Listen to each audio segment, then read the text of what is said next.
우리 함께 주님 찬양하겠습니다. 찬송가 454장입니다.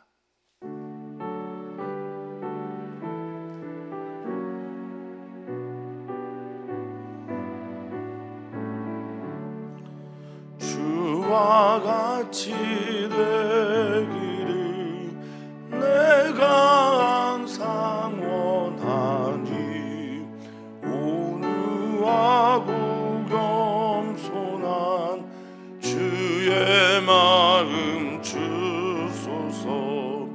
세상에서 우리가 나그네로 있을 때 주의 영상 닮아서 살아가게 하소서. 비록 작은 새라도 돌보시는 나의 주 나와 함께 계시어 나를 지켜주소서. 마음이 깨끗하기를 내가 항상 원하니 악한 마음을 버리고 살아가게 하소서. 주와 같이 되기를 내가 항상 원하니 주님 뜻을 따라서 살아가게 하소서. 주 은혜로 거듭나 말씀 위에 굳게 서 영원 무궁하도록 주와 함께 살리라.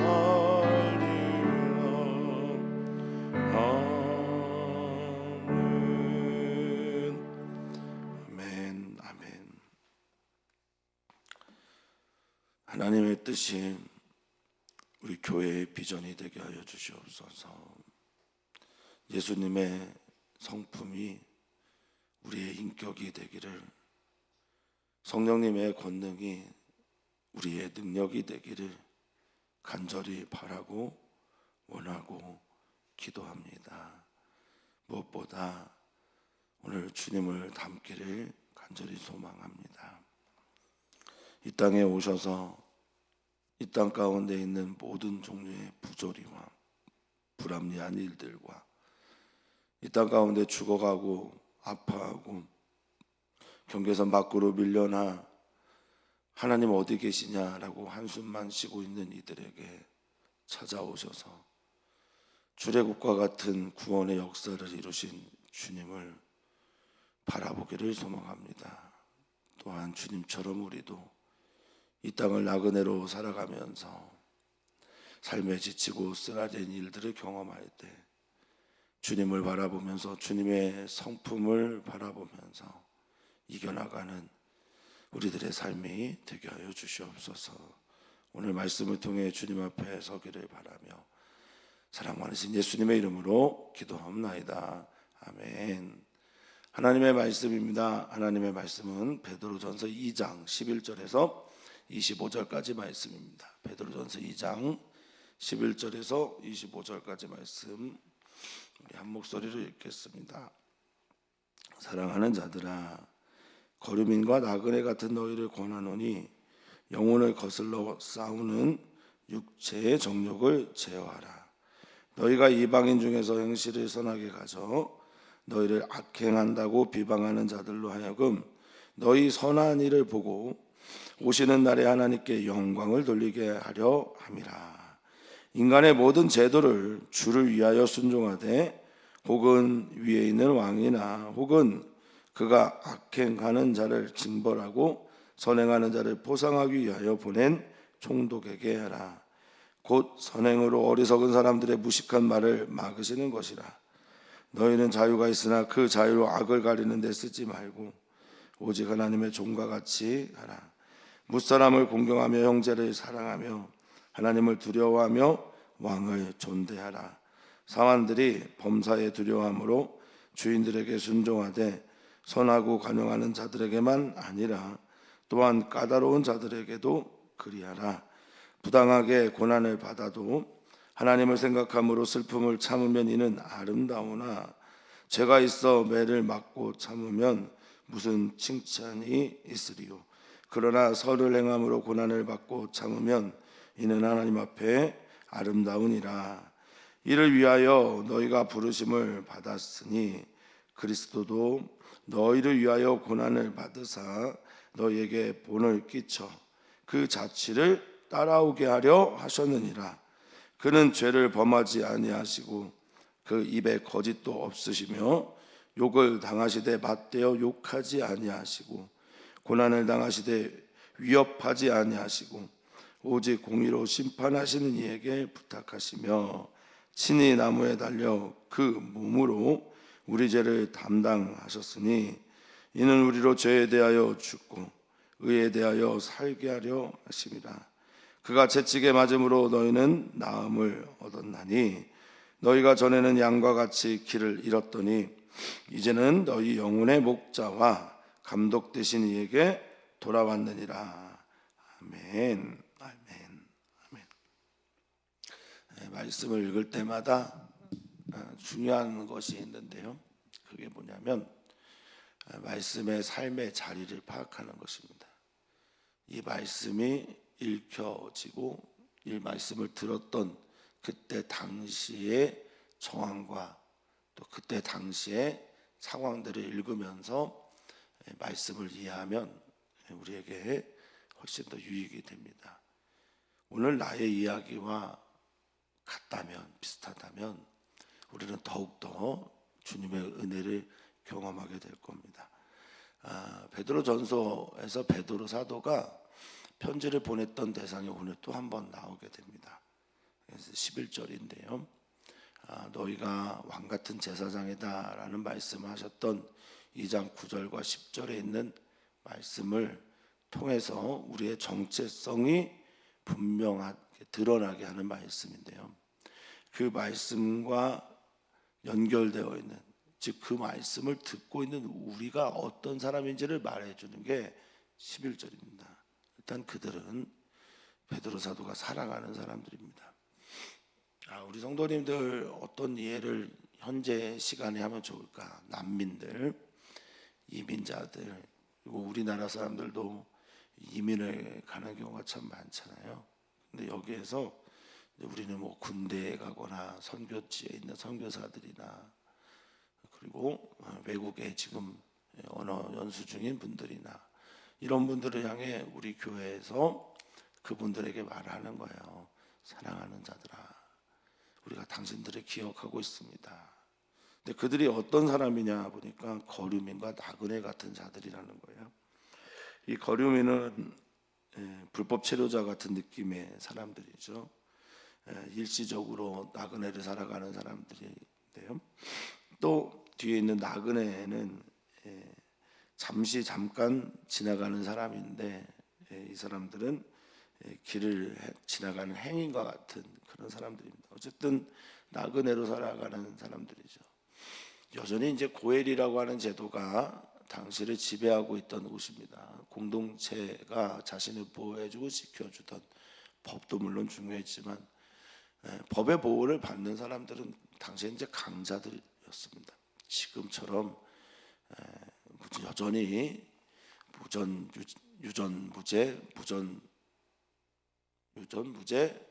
부전유제를 말하는 세상이라고 할 수도 있겠으나 그래도 서민들도 보호받는 법이 있죠.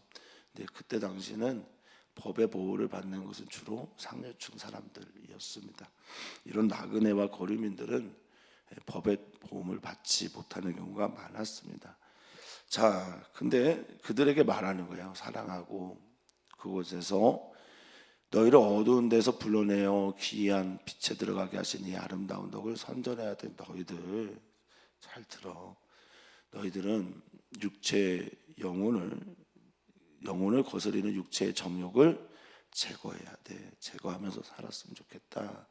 이 제거하다라는 게 이제 계속적인 싸움을 말하는 거거든요. 그러니까 육체의 정욕이 있는데 바울 사도처럼 끊임없이 싸우는 거예요. 계속해서 나의 약함을 발견하고 내 안의 악함을 찾아내고 그것들을 계속 싸워 나가는 것, 이것이 바로 아포에코라고 하는 아페코라는 단어를 써서 제어하다라고 한 겁니다. 이건 에코는 내 소유고 내 안에 있는 거고, 아포는 자꾸 벗어나게 하는 겁니다. 몸으로부터 이런 뜻이거든요. 그러니까 내가 가지고 있는 것에서 자꾸 내보내는 거예요. 이 싸움을 해야 된다라고 합니다. 왜 그럴까? 우리들의 삶의 목적은 언제나 하나님께 영광을 돌리는 삶이고, 우리로 인해서 누군가가 12절에 말하는 것처럼 우리를 통해서 하나님께 다른 이들이 영광을 돌리게 하기 위함이다라고 말하고 있습니다. 육체의 정욕은 제하고, 또 12절에 보니까 이방인들 중에서 행실을 선하게 했으면 좋겠다. 그래서 너희를 비방하고 있는, 당시 이제 뭐 나그네들은 대부분 그 지역사에서 추방당했던 사람들이기 때문에 좋은 눈으로 보지를 않았어요. 그래서 저들이 악행해서 쫓겨났구나, 도망 나왔구나, 뭐 이렇게 이제 생각을 했던 많은 사람들이 육체의 정욕과 싸우는 저들, 그리고 하나님의 선한 일들을 계속하는 저들을 통해서 하나님께 영광을 돌리게 하라라고 권면하고 있습니다. 우리는 그래도 되는 사람들이죠. 그런 능력이 있음으로 인해서 그 능력을 행하는 것이기도 하지만, 성령께서 우리와 함께 하심으로 그렇게 할 수 있고, 또한 주님께서 우리를 사랑하시는 그 사랑이 우리 안에 있기 때문에 우리는 그렇게 살 수 있다라는 겁니다. 그리고 베드로는 이걸 강조하기 위해서 이제 몇 가지 삶의 이야기와 바울 사도의 글쓰기와 조금 다릅니다. 먼저는 행함에 대한 이야기를 12절부터 13절부터 20절까지 마무리를 한 다음에, 우리가 그렇게 살 수 있는 원동력이 뭐냐, 21절부터 오늘 끝절까지라고 보시면 되겠습니다. 여기에 이제 12절에 보고라는 단어가 있어요. 보고, 보다라는 뜻인데요. 이 단어가 다른 보다라는 단어가 좀 독특합니다. 에포푸티오라는 헬라어인데요. 이게 뭐냐면 조사하다라는 뜻입니다. 자세히 살피다라는 거죠. 사람들이 우리를 볼 때 나그네와 같은, 또 고르민과 같은, 어딘가에서 쫓겨나고 추방당한 것과 같은 그리스도인들을 볼 때 그냥 보지 않는다라는 겁니다. 그리스도인이라는 이름을 가지고 있으면 아주 자세히 살핀다라는 뜻이죠. 자, 그래서 어떤 행동을 했으면 좋겠냐라고 할 때 13절에 보니까 이들이 정말 나그네가 맞아요. 그 나그네로 그 안에서 살아가야 되는 사람입니다. 그러니까 모든 제도, 사람이 만들어낸 제도가 있는데, 이제 이 제도도 만들어진 어떤 것들에 인간에 의해서, 그런데 아주 베드로 사도는 의도적으로 크티시스라는 단어를 썼어요. 이 단어는 이제 창조물, 피조물, 그러니까 사람이 만들었지만 하나님의 손길이 닿았다라고 이제 선언하는 거죠. 하나님의 직접적인 인도라기보다는 허락하심이죠. 주님 때문에 순종해야 된다라는 거예요. 그 제도 때문이 아니라, 그 왕이나 이어나오는 총독 때문이 아니라 주님을 위해, 주님께 영광을 돌리기 위해, 너의 선한 행실을 통해서, 법을 잘 지키는 모습을 통해서 너가 하나님께 영광이 되고, 하나님께 영광이 돌리는, 하나님께 영광을 돌리는 삶을 살고, 다른 이가 너를 통해서 하나님 봤으면 좋겠다라는 거죠. 자, 왕이나 그리고 총독을 위해서 하는데, 이 총독이나 왕이 악행하는 자를 징벌하고 이렇게 표현했어요. 이 징벌하다라는 단어가 이제 에크티케시스인데, 이제 누군가 잘못한 사람을 벌하는 걸 말하는데요. 에크티케시스라는 헬라어는 징벌도 있지만 신원을 풀어주는 거예요. 우리의 억울함을 풀어줘. 그러니까 참 왕, 총독이 다 나쁘거나 다 좋거나 할 수 없는데, 때로는 이들이 우리의 원한을 풀어주기도 하고, 또 우리의 선행들을 포상하기도 하지 않냐, 이렇게 말합니다. 이 포상이라는 말은 인정하는 거예요. 우리가 얼마나 잘했는지 인정하기 위해서 하는 총독들도 왕들도 있을 수 있으니까 제도를 그렇게 나쁘게만 보지 말라라고 말합니다. 왜 이런 권면을 했을까요? 우리가 나그네고 거류민이기 때문에 그래요. 이들은 그곳에 약자로 살아가면서 동시에 본향을 바라보는 사람들이기 때문에 그렇습니다. 이 세상의 불완전한, 이 세상의 불합리한, 이 세상의 불조리한 제도들에 의해서 많은 피해를 보고 해를 보지만 결국 거기에서 일어나고 있는 어떤 제도를 순종하고 주님 때문에 주님께 영광을 돌리기 위해서 살아가는 이 모든 삶이라는 것은 우리가 나그네이기 때문에 본향을 바라보는 사람들이기 때문에 그렇다는 겁니다. 그래서 그의 선행, 왕이나 총독의 선행뿐만 아니라 우리들의 선행도 누군가가 무식한 사람들, 알지 못하는 사람들, 우리가 왜 여기에 있는지, 왜 우리가 쫓겨났는지, 우리가 왜 복음 때문에 이렇게 참아야 되는지 알지 못하는 무식한 사람들이 있는데, 맹목적인 사람들이죠. 아그노시아라는 헬라어인데 지식이 없는 거예요. 깨달음이 없는 사람들입니다. 그래서 함부로 말하는 사람들이 많아요. 우리 주변에 많습니다. 그런 사람들이 우리가 왕이나 총독에게 인정받는 걸 보면서 아, 그렇구나, 그랬구나 라고 하게 하기 위함이다 라고 말하고 있는 겁니다. 자, 성경은 이어서 말합니다. 너희는 자유로운 존재가 맞아. 16절입니다. 예수님께서 우리 죄를 사하여 주시고 우리 하나님의 자녀가 되고 그 구원의 기쁨으로 인해서 우리는 자유한 존재가 맞습니다. 나그네로 살아가나 거류민으로 살아가나 종으로 살아가나 우리는 언제나 자유인이 맞습니다. 영적으로 자유하고 우리들의 삶에 자유가 있어야 합니다. 그런데 그 자유로 네 마음대로 살지 마라. 악을 가리는 데 쓰지 마라. 그러니까 악을 숨긴다라는 뜻이죠. 악을 막 이렇게 나의 악행들을 또 하고 그들을 가리는 데 쓰지 말고 오직 하나님의 종처럼 살았으면 좋겠다라고 베드로는 권면합니다. 이게 뭡니까? 우리의 자유는 몸으로부터 몸으로 향한 자유죠. 죄에서 용서받은 자유, 죽음에서 생명을 얻은 존재. 이게 이제 구원이고 자유잖아요. 몸으로부터 몸으로. 그런데 그렇게 자유민이 됐으면 너희 네 맘대로 살지 말고 이 자유가 무엇을 향하도록 했으면 좋겠다. 무엇을 향했으면 좋겠냐 할 때 하나님의 종처럼 사는 것을 자발적으로 좀 선택했으면 좋겠다. 우리가 자유롭기 때문에 우리 마음대로 살 수 있는 은혜를, 사도 바울이 그 얘기 참 많이 하죠. 모든 것이 가나 모든 것이 유익한 게 아니다 라는 말이죠. 자유를 주셨고 자유하며 살 수 있는데 그 자유가 누구를 향한 것이냐, 무엇을 향한 것이냐? 나 하나님의 종으로 살기 위한 선택을 하면서 살아라라는 겁니다. 그래서 그 삶의 자리가 뭐냐? 모든 하나님의 종이면서 동시에 모든 사람의 종이 되는 거기도 하는 거죠. 무사람을 공경하며, 이거 다 예수님이 하셨던 겁니다. 무사람을 공경하고 티마오라고 하는 존중하는 겁니다. 형제를 사랑하며, 이로써 사람들이 예수님의 제자인 줄 안다고 말씀을. 하나님을 두려워하고 왕을 존귀하고. 이 얘기는 뭡니까? 하나님의 종이라는 것은 내가 가지고 있는 모든 종류의 관계망, 특별히 하나님과의 관계죠. 하나님과의 관계에서도 또 사람과의 관계에서도 예수님처럼 살아야 된다라는 말입니다. 이어서 말합니다. 사환들아, 종이죠. 범사에 두려움으로 주인들에게 순종하되, 범사에 순종하는 겁니다. 잘 따르는 겁니다.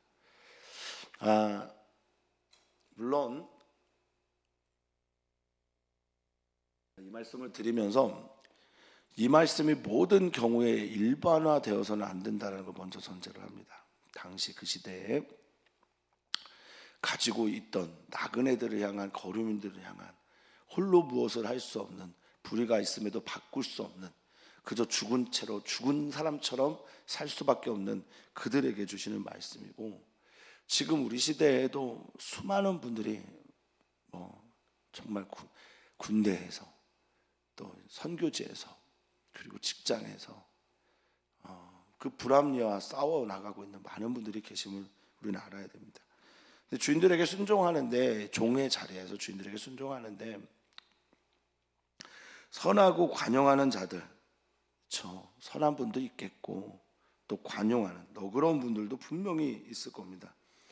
그런데 까다로운 자들에게도 그리하라고 말하고 있습니다. 여기 까다롭다라고 하는 단어가 스콜리스라는 헬라어인데요, 이게 무법한 사람이에요. 무법한 사람, 막대 먹은 사람이죠. 삐뚤어진 사람입니다. 우리는 이런 사람 참 많이 봅니다. 교회 안에서도 있고 그리고 직장에서도 경험합니다. 직장만입니까? 가정에서도 있는 분들이 있고요. 또 삶에 참 지쳐있는 많은 분들을 우리는 알게 있습니다. 왜 그렇게 하나라고 하는 것들 살펴보면 주님 때문이다, 주님을 위하여다. 그런데 계속 이 불합리하고 부조리한 것들에 대해서는 어떻게 해야 되나, 예수님은 어떻게 하셨나, 또 히브리 민족으로 살아가는 그들에게 하나님은 어떻게 하셨나, 그리고 때로는 우리도 너무나 불합리하고 부조리한, 특히 하나님의 말씀을, 하나님의 법을 지키지 못하게 하는 것이라면 하나님 때문에 그것들 내려놓을 수 있는 믿음도 필요합니다. 자, 19절입니다. 부당하게 고난을 받아도, 이 부당하게라는 단어는 불의하게, 불법적으로 이런 거죠. 그러니까 법에 의한 것이 아니라 불의와 불법에 의해서 고난을 당하는 경우가 우리가 참 많습니다. 근데 하나님을 생각함으로, 하나님의 묵상함으로, 하나님을 깊이 생각함으로, 그래서 이 생각이 에네이데시스라고 해서, 쉰에네이데시스라고 해서 함께 생각하는 거예요. 머리로만 생각하는 게 아니라 가슴으로, 영적으로도 묵상하면서 생각하는 걸 말합니다. 그렇게 슬픔을 참으면 이는 아름다운 거다, 성경은 말해주고 있어요. 아름답다라는 게 카리스인데요, 이 카리스라고 하는 단어는 잘 아시죠? 은혜, 은총, 총애, 사랑, 이런 뜻입니다. 하나님께서 우리에게 하나님을 묵상하면서 참 견뎌내는 것, 이러면 그것이 은혜다라고 말씀을 하고 있습니다. 근데 너희가 죄가 있는데, 죄 때문에, 너희의 죄 때문에 매를 받고 참고 있다, 그러면 하늘에서 무슨 칭찬이 있겠냐라는 거죠. 저는 이렇게 이해했습니다. 불합리하고 부조리한 곳에서 너의 선을 지켜라, 흘러가지 마라, 그들에게 물들지 마라, 그들의 불의와 부조리에 스며들지 마라, 너희는 하나님의 종이다, 하나님의 사람이다 라고 말씀하신다라고 믿습니다. 사랑하는 성도님들이 불합리와 부조리 속에서 많이 살고 힘들며, 그래서 분노하고 때로는 지치기도 하죠. 저는 그렇습니다. 그 불합리와 부조리한 것들을 부딪혀 싸워 또 그리스도인으로서 정의롭게 살아가는 분들도 응원합니다. 그러나 내가 힘이 없거나 성격적으로 내가 그렇게 하지 못해서, 그럼에도 불구하고 나는 정의롭게 하나님의 뜻에 맞게 소극적으로 자신을 지키며 살아가는 분들도 오늘 성경 말씀처럼 아름다운 분들이라 감히 말씀드립니다. 응원하고 축복합니다. 어떤 경우에도 그리스도인으로 살아가시기를 바라겠습니다. 선을 행함으로 고난을 받고 참으면 이는 하나님 앞에서 아름답다 라고 베드로 사도는 결론 짓습니다. 선을 행하자. 그러다가 고난을 받으면 그 자체로 괴롭고 힘들지만 이는 하나님 앞에서 아름다운 거다 라고 권면한 다음에, 바울 사도는 먼저 우리가 어떤 존재인지를 강하게 메시지를 전하고 교리적인 것들을 먼저 말하고 뒤에 행동을 얘기하는데, 베드로는 오늘 본문의 이야기에서는 행위, 선하게 살자, 하나님께 영광을 돌리자라고 말하면서, 때로는 고난이 찾아오고 부당한 일이 경험할 때 우리는 누굴 바라봐야 되냐? 예수님을 바라봐야 된다. 예수님 바라보면서 참고, 나도 예수님처럼 하나님께서 인정하신다라는 믿음을 갖고 참고, 예수님이 부활하셔서 하늘 보좌 우편에 앉아있는 것처럼 우리도 그렇게 하나님 우편에 앉아있는 존재가 될 거다라는 믿음을 가지고 견디자라는 겁니다. 이를 위하여 너희가 부르심을 받았다. 무엇을 위하여요? 이 나그네와 거류민으로 살면서 하나님께 영광을 돌리는 선한 행위를 하는 사람으로 부르심을 받았는데, 야, 그게 예수님 닮아가는 삶이야 라고 말하고 있는 거예요. 그리스도가 어떻게 하셨냐? 너희를 위하여 고난을 받았다. 이 파스코라고 하는 고난은 압제, 폭력, 짓밟힘 이런 거죠. 고난을 받아 너희에게 본을 끼쳤어요. 너희 본 받으라고, 따라가라고 귀감이 되셨다라고 말씀하십니다. 그런 다음에 어떻게 해요?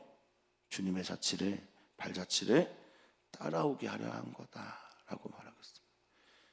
예수 그리스도의 고난의 흔적이 있는, 예수 그리스도의 남은 고난을 채워나가는, 예수 그리스도께서 복음 전하시고 복음을 전하시면서 당하셨던 그 고난, 그러나 여전히 남아있는 수많은 사람들의 복음을 전하면서 그들을 예수님께로 돌아오게 하는 그 삶이야말로 우리 그리스도인들이 지향해야 되는 삶이라는 겁니다. 사랑하는 성도님들이, 살아생전에 수많은 사람들을 전도해서 주님께 돌아오게 할 수 있습니다. 저는 그렇게 믿습니다.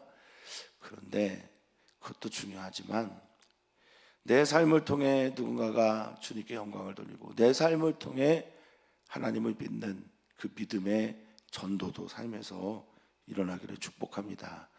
예수님이 우리에게 본을 끼쳐서 그렇게 고난을 받으면서 이겨내셨던 것처럼 말입니다. 우리도 주님의 자취를 따라가자라고 말합니다. 예수님은 어떤 분입니까? 22절입니다. 그는 죄를 범하지 아니했어요. 범법자가 아니었습니다. 그는 그 입에 거짓, 덜러스라고 하는 거짓은 사기치는 거예요. 속이는 거예요. 앞뒤가 똑같은 번호가 아니라 겉과 속이 똑같은 그런 삶을 사신 거예요. 하나님 앞에 순전했고 사람들에게도 그랬습니다. 그런데 23절에 보니까 욕을 당하셨대요. 욕먹고 고통당하고 비난당하고 침배침 당하고 조롱을 당하셨습니다. 근데 어떻게 하셨습니까? 맞대응하지 않으셨어요. 그냥 다 받으셨어요. 고난을 당하셨습니다. 근데 상대방을 위협하지 않았습니다. 경고하지 않았습니다. 너 가만 안 둔다. 너 내가 반드시 받은 대로 갚아줄 거야. 이러지 않았어요. 오직 공의로 심판하신 이에게 자신을 부탁했습니다. 하나님께, 이 모든 것들을 알고 계시는 하나님께 선과 악을 따먹지 아니하며 선과 악을 알게 하는 나무 열매를 따먹지 아니하며 오직 선하신 하나님께 자신의 삶을 위탁했습니다. 그리고 어떻게 되셨습니까? 24절입니다. 친히 나무에 달려, 신명기 21장에서는 나무에 달린 자가 저주를 받는다고, 세상의 모든 저주를 안으시고 그 몸으로 우리 죄를 담당하셨습니다. 여기 담당하다라는 게 아나페로라는 헬라어입니다. 가져왔다라는 겁니다. 옮겨오다라는 겁니다. 우리가 당해야 될 저주, 우리가 경험해야 될 죽음, 우리로는 살 수 없는데 그 모든 죄와 죄의 권세와 사망까지 다 안으셨습니다. 이유가 뭡니까? 우리 사랑하시기 때문 아니겠어요? 우리 건져주시려고 그런 거 아니겠어요? 너 이거 좀 기억해봐. 우리가 지금 당하는 고난이 예수님의 고난에 비할 바가 있겠냐? 그런데 우리가 당하는 이 예수님에 비하면 작다입니다. 저는 절대 여러분들의 고난을 폄훼하지 않습니다. 자체로 아주 힘든 거예요. 그 누구도 그것을 약하다 할 수 없어요. 그런데 예수님이 당하신 고난을 보면서 하나님께 사랑받는 자요, 하나님이 기뻐하는 자요, 하나님의 아들이요, 죄도 없어요, 욕도 하지 않아요, 사람들을 해코지하지도 않았습니다. 하신 게 뭡니까? 사람들 고쳐주시고 치유하시고 하나님 나라 운동하셨어요. 그런데 그분이 고난을 당하셨어요. 그리고 그분이 그 고난에 의미가 있어서 죽음으로 우리의 모든 죄를 사하시고 살게 하셨습니다. 기억하자라는 겁니다. 나만 혼자 당하는 고난이 아니라는 겁니다. 나만 혼자 아파하는 고난이 아니라는 겁니다. 아파하고 힘드실 때 그래, 예수님도 그러셨지. 예수님도 그러셨으니까 나도 이 고난 피하면 좋은데, 사랑하는 성도님들, 고통이나 고난이 오면 저는 기도합니다. 성도님들 꼭 피하셨으면 좋겠습니다. 안 맞았으면 좋겠어요. 안 경험하셨으면 좋겠습니다. 그런데 경험할 수밖에 없는 삶의 자리가 되시거든. 예수님 기억하면서, 예수님 주신 은혜 생각하면서 이겨나가기를 축복합니다. 의에 대하여 살게 하려고, 의로 살려고, 하나님의 인정받은 자. 이 의가 뭡니까? 하나님께 인정받은 거잖아요. 하나님께 용서받은 거잖아요. 하나님 안에 살게 되는 거 아닙니까? 그가 채찍에 맞음으로 너희는 나음을 얻었지 않느냐.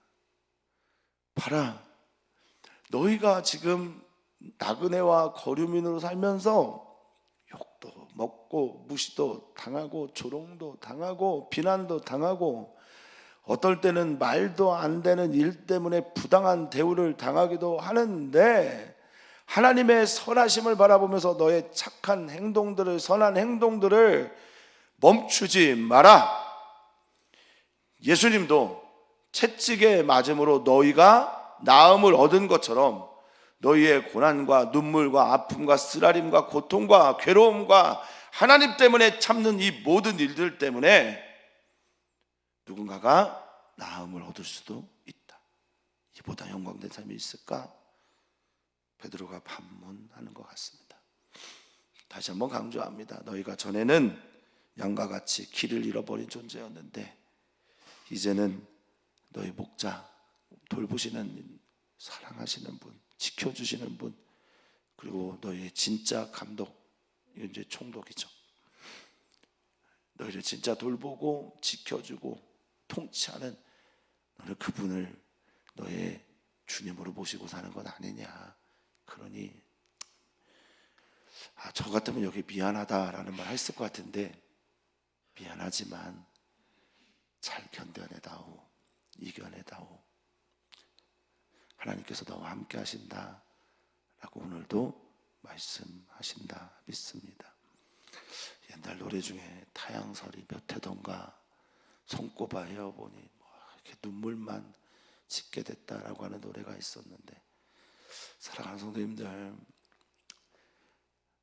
주님 바라보시면서 나그네와 객과 같은, 거류민과 같은 우리들의 삶에서 당하는 많은 고난과 아픔과 쓰라림들, 사업을 하시면 사업을 하시고, 직장 생활하면 직장을 생활을 하고, 있는 모든 곳에서 당하는 가정생활도 마찬가지입니다만, 이 어려움들을 주님의 은혜로 이겨내시기를, 그리고 이겨내시면서 여러분들로 인해서 누군가가 주님께 돌아오는 정말 놀라고 신비하고 기이한 역사가 있기를 간절하게 주님의 이름으로 축원합니다. 오늘 우리는 기도합니다. 우리 이주민 교회와 청년 제자교회를 위해서 기도하는데, 오늘 이주민 교회 이주영 목사님이 캄보디아 선교 준비를 위해서 나가시는데요, 한 열흘간의 일정으로 가시는데 그 모든 일정 가운데 주님이 함께 하시도록 꼭 기도 부탁드리고요, 청년들을 위해서 기도 부탁드립니다. 제가 몇 달 전부터 청년들 살아나려면 어떻게 해야 되나, 청년들이 행복한 신앙생활 하려면 어떻게 해야 되나, 길이 있나, 없으면 없다고 말씀해 주시고 있으면 그 길을 보여달라고 기도하고 있습니다. 성도님들도 우리 청년들을 위해서 기도해 주시면 좋겠습니다. 청년의 때 하나님을 참 많이 잃어버립니다. 기도해 주시면 감사하겠습니다. 하나님, 우리 사랑하는 성도들이 나그네와 거류민으로 살아가면서 참 불합리와 부조리한 일들 때문에 많이 힘듭니다. 함께하여 주심을 아는데, 믿는데, 우리 사랑하는 성도들을 가서 위로해 주시고 돌봐주시고 하나님 바라보게 해주시고 예수님 떠올리게 해주셔서 이기게 해주십시오. 우리를 사랑하시는 그 사랑으로 넉넉히 이기게 해주십시오. 주님만 바랍니다. 감사하며 사랑 말씀 예수님의 이름으로 기도합니다. 아멘.